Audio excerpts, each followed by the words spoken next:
திரு இந்திரகுமார். ரொம்ப சிம்பிளான விஷயம்தான். அந்த மேடையில் வந்து நேற்று பேசியது சரியா தவறா? சரி, அம்பேத்கருடைய புத்தக வெளியீட்டு விழா தானே. அம்பேத்கர் தன்னுடைய காலம் எல்லாம் யாரை எதிர்த்து போராடினார்? அம்பேத்கர் தன்னுடைய காலம் எல்லாம் எந்த தத்துவத்தை எதிர்த்து, எந்த தத்துவத்தை ஒழிப்பதற்காக போராடினார்? அதை பற்றி ஏதாவது பேசினாரா? அல்லது இனிமேல் வருங்காலத்தில் பேசுவாரா? அல்லது கடந்த காலத்தில் பேசியிருக்கிறாரா? எதுவுமே பேசலை.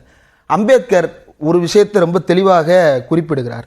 1944 செப்டம்பர் 24 இதே சென்னை, அன்றைய மதராஸ் மாகாணத்தில் அம்பேத்கர் அவர்கள் பேசிய தலைப்பு, Indian history is nothing but struggle between Buddhism and பிராமணிசம்.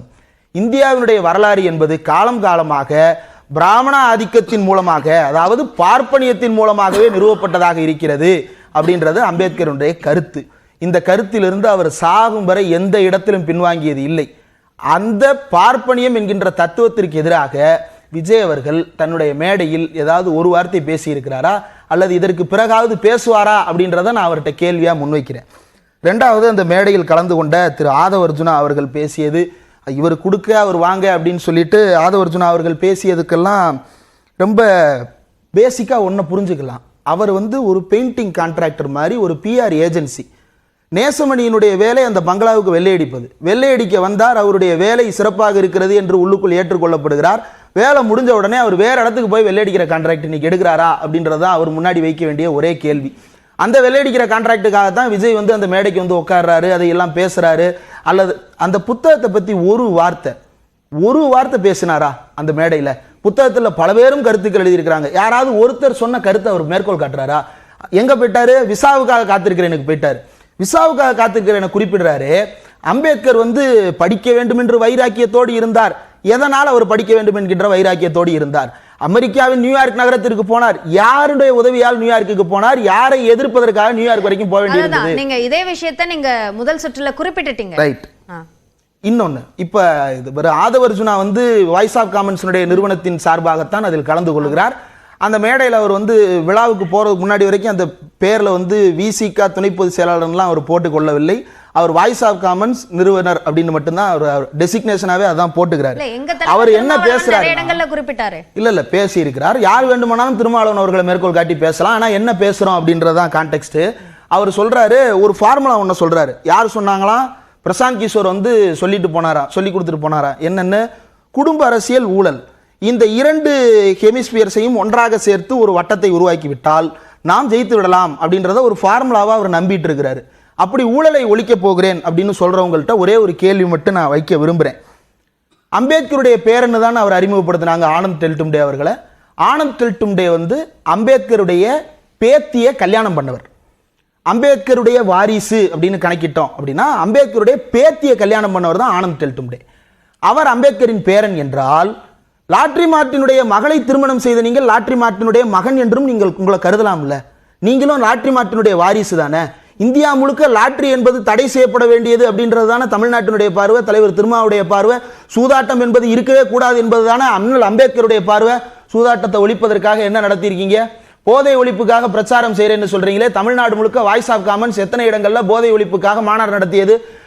மக்களை வந்து அரசியல் பயிற்றுவிப்பதற்காகத்தான். நான் வாய்ஸ் ஆஃப் காமன்ஸ் ஒரே ஒரு கேள்வி, வாய்ஸ் ஆஃப் காமன்ஸ் நடத்துறவரை ஏன் கட்சியில வச்சிருக்கீங்கன்னு திருமாவளவனே இல்ல இந்த கேள்வி எல்லாம் ஏன் வருது அப்படின்னா, இவர் தன்னுடைய நிலைப்பாட்டு, தன்னுடைய கடந்த காலத்தை திரும்பி பார்க்க வேண்டும் என்பதற்காக எழுப்பப்படுகின்ற கேள்விகள். விசிகாவுக்குள்ள அவர் வரும் பொழுது அவர் என்ன டிக்ளேர் பண்ணிட்டு வர்றாரு? நான் என்னுடைய கடந்த கால சொத்துக்கள், கடந்த கால என்னுடைய கமிட்மெண்ட்ஸ் எல்லாவற்றையும் உதறிவிட்டு நான் இந்த இடத்திற்கு வருகிறேன் என்றால், நான் எல்லாத்தையும் விட்டுட்டேன், எல்லாத்தையும் எழுதி கொடுத்துட்டேன், என் பேரில் இன்னைக்கு எதுவுமே கிடையாது, வாய்ஸ் ஆஃப் காமன்ஸ் மட்டும் தான் என்னுடையது அப்படின்னு சொல்லிட்டு தானே வர்றாரு. வர்றவர் இன்னைக்கு வந்து ஊழலை ஒழிக்க போகிறேன் அப்படின்னு பேசும் பொழுது இந்த கேள்விக்கும் ஒரு பதில் சொல்ல வேண்டிய நிர்பந்தம் அவருக்கு இருக்குல்ல. வாரிசு அரசியலை ஒழிக்கணும் அப்படின்னா இதற்கும் ஒரு பதில் சொல்ல வேண்டிய நிர்பந்தம் இருக்குல்ல. அம்பேத்கருடைய பேரன்னு ஒரு பக்கம் வாரிசை கொண்டாடுறீங்க, மன்னராட்சியை ஒழிக்க போறேன், வாரிசு அரசியல் இருக்க கூடாது இன்னொரு பக்கம் பேசுறீங்க. இந்த ஒரே ஒரு கேள்வி, 2019 2021 இதற்கு இடைப்பட்ட காலத்துல வந்து 5வது முறை திமுக ஆட்சி அமைக்க நான் தான் கூட நின்று வேலை பார்த்தேன்னு சொல்லியிருக்கிறாரு அந்த வாய்ஸ் ஓவர்ல.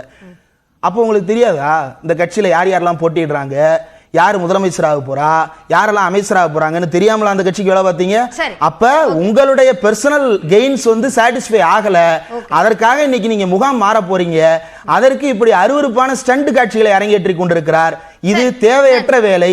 இந்த வேலைக்கு விஜய் தன்னையே பகடையாக மாற்றிக் கொள்ளுகிறார் அப்படின்றதுதான் விஜய் பார்த்து ஆச்சரியமா இருக்கிற. அரசியலுக்கே வராத ஒரு நபர், அரசியல் என்றால் என்னவென்றே தெரியாத ஒரு கத்துக்குட்டி நபர், இன்னைக்கு திடீர்னு வந்து மேடையில ஒரு சின்ன பையன் மாதிரி பேசிட்டு சொற்கள் இல்ல சின்ன பையன்றது என்ன கடுமையான வார்த்தை? இல்ல கத்துக்குட்டின்னு சொன்னீங்களே. ஆமா, கத்துக்குட்டினா கற்றுக்கொள்ளுகின்ற சின்ன குட்டின்னு தானே அர்த்தம். இல்ல அவர் என்ன இப்ப புதுசா பெரிய சொல்லுங்க அது வசவா? ஆமா, அப்படி நான் நினைக்கல. கத்துக்குட்டி அப்படி சங்கின்றதே சக நண்பன் அப்படின்னு ஒருத்தர் பேசிட்டு இருக்காரு.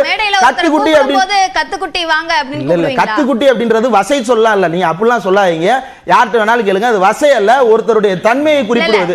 சரி வேணா சின்ன பையனே நான் நின்னுக்கிறேன், கத்துக்குட்டின்றதை விட்டுருங்க, சின்ன பையனே வச்சுக்கிறேன். இந்த சின்ன பையன் என்ன செஞ்சிருக்கணும்? திருமாவளவன் அவர்கள் வந்திருக்கணும், நான் வரல அப்படின்னு ஒதுங்கி இருக்கணும், ஒதுங்கல. இந்த எல்லாவற்றுக்கும் பின்னால விஜய் யோசித்து பார்க்க வேண்டிய ஒரே ஒரு விஷயம், இந்த கான்ட்ராக்டரை நம்பித்தான் இவரும் போக போறாரு அப்படின்னா, ஒரு கட்சியில 6 மாசம் முழுசா இருக்க முடியாம அந்த கட்சியை வந்து அந்த தலைவரை வந்து பெரிய நெருக்கடிக்கு உள்ளாக்குகின்ற நபர் தன் பக்கத்துல வந்து உட்கார்றாரு அப்படின்னா விஜய்மே கேர்ஃபுல்லா தான் இருக்கணும். அதை விஜய் கேர்ஃபுல்லா ஹேண்டில் பண்றாரா இல்லையான்றது தெரியல. திருமாவளவன் அவர்களை பொறுத்தவரையில அப்படின்னு திரு ஆலூர் சொல்றாரு, நீங்க நெருக்கடிக்கு உள்ளாக்குறாருன்னு சொல்றீங்க. இல்ல விசிகாவுக்கு உள்ளிருந்து அவர் கருத்தை சொல்லுகிறாரு, நான் வெளியில இருந்து கருத்தை சொல்றேன். நீங்க ரெண்டையும் இணைத்து வைத்து இது எது சரி அப்படின்னு டிபேட் நடத்தீங்கன்னா அது வேற ஒண்ணா நடத்தலாம். நான் சொல்ல வருவது என்ன அப்படின்னா, ஆதவர்ஜுனாவுடைய கருத்து விசிகா கருத்து அல்லன்றத திருமாவளவன் டிக்ளேர் பண்ணிட்டார்ல, அந்த டிக்ளரேஷன் போதுமானது. திருமாவளவர்கள் விசிகா என்ன முடிவு எடுக்க போகிறது அப்படின்றது அந்த டிக்ளரேஷன் போதுமானது. ஆனால் இவர் என்ன செய்ய போகிறார்? போதை ஒழிப்பு, மக்களை அதிகாரப்படுத்துகிறேன், இது வரைக்கும் வேங்கவேலுக்கு போய் ஒரு பொதுக்கூட்டம் நடத்தி இருப்பாரா வாய்ஸ் ஆஃப் காமன் சார்பா? ஓகே இந்த கேள்வி முதல் சுற்றிலே முன் வச்சீங்க.